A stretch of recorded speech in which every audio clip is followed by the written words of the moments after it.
The ultimate value of a songwriter is songwriting output. Put another way, it basically is how many songs we are actually finishing. If we aren't finishing songs, we ultimately aren't outputting anything. So let's talk about what you might not want to hear about finishing songs, but I think all of us need to hear. So one thing you might not want to hear, but probably need to hear, is one of the reasons you might not be finishing songs is that you are trying to write songs upstream. Put simply, the premise of this point is that not all ways of writing songs are equally easy. So when we're writing songs, or especially when we are struggling with actually finishing songs, we want to write downstream or with the current, not against the current. We want to go with the easiest songwriting process, the one that doesn't fight us quite so hard. And the easiest way to write a song, or the most downstream way to write a song, is to start with the chords and then write the melody and then take a step back. Ask yourself, what does this sound like it would be about? And from there, you now have your main idea or theme for the song, so it's time to make a general outline. Just figure out, okay, I'm probably gonna have 2 verses, a chorus, and a bridge. What should the main point of first verse be, of the second verse be, of the bridge be, and of course, what is the main theme in the chorus? And then the last thing to do is actually write the lyrics. Now, of course, there are many other great ways to write songs, but this is the easiest way to write a song, especially for those of you who don't know much or any music theory. This is going to be by far the easiest way to go. Now, recently I did a video breaking down in more detail this easiest way to write a song, so be sure to check out that video for more on this. But basically, idea number 1, don't try to write songs upstream, write songs in the easiest way possible. That will help facilitate finishing songs. Once you are starting to finish songs again, that's when it's maybe time to go back to trying different ways of writing songs and getting outside of that creative box. But for now, if we're struggling with finishing songs, make sure we address that problem first, and then go back to addressing writing better and better songs and writing songs with more and more variety. A second thing you might not want to hear about finishing songs is that you aren't finishing them because you're just putting too much pressure on a specific song. Or you might be putting too much pressure on a group of songs. Either way, there are 2 main factors to this one. I think one is that you aren't working on enough songs, and the other is simply that you are putting too much stock into one specific song that you've fallen in love with. Now, these 2 actually go pretty hand in hand, because the more songs you're working on, the less likely you are to see any one given song as sort of the chosen one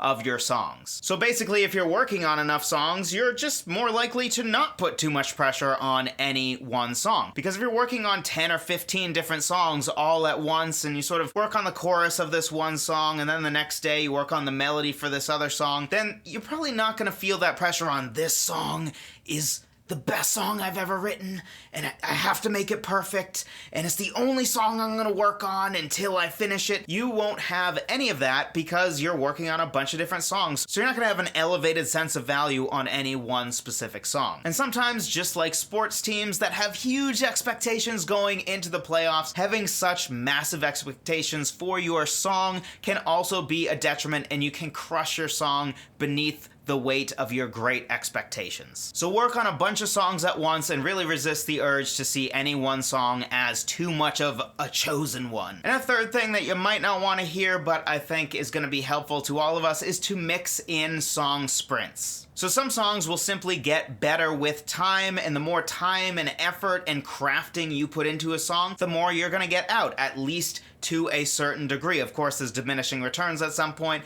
and at some point maybe you actually actively make the song worse. But of course, generally, if you spend 5 hours on a song versus 15 minutes on a song, your 5-hour song is almost certainly going to, on average, be better. But we also can't allow ourselves to get into infinite tinkering mode, because at the end of the day, we do have to actually finish songs. So mixing in song sprints, which if you don't know what a song sprint is, basically I define it as something where you sit down for one specific period of time and you start and finish a song in that one time of sitting down. So in my case, usually I put it at an hour. I say, okay, I have an hour on the clock. It doesn't have to be a great song. It probably won't be a great song, but I have to have no song at the beginning and have a finished song at the end. And what this does is it helps to guarantee that you're going to write at least a certain amount of songs. So for frame of reference, my goal this year is to do a song sprint once a week. Based on, well, math, that guarantees guarantees that I will have 52 songs at least that I will have written this year. Now, of course, a lot of those songs are probably going to need more crafting after the fact. Some of those songs basically will belong in the waste bin, but it at least guarantees that I'm getting songs done, I'm getting out of my own head, and I'm forcing myself to actually finish and not allowing myself to infinitely tinker on every song. Getting in the habit of finishing is something that can be really helpful, especially if you are stuck in a place where you aren't finishing songs and you are struggling with the infinite tinker mindset. And sort of like our second point, this sort of devalues our songs in a good way, not where we actually have less value on the songs, but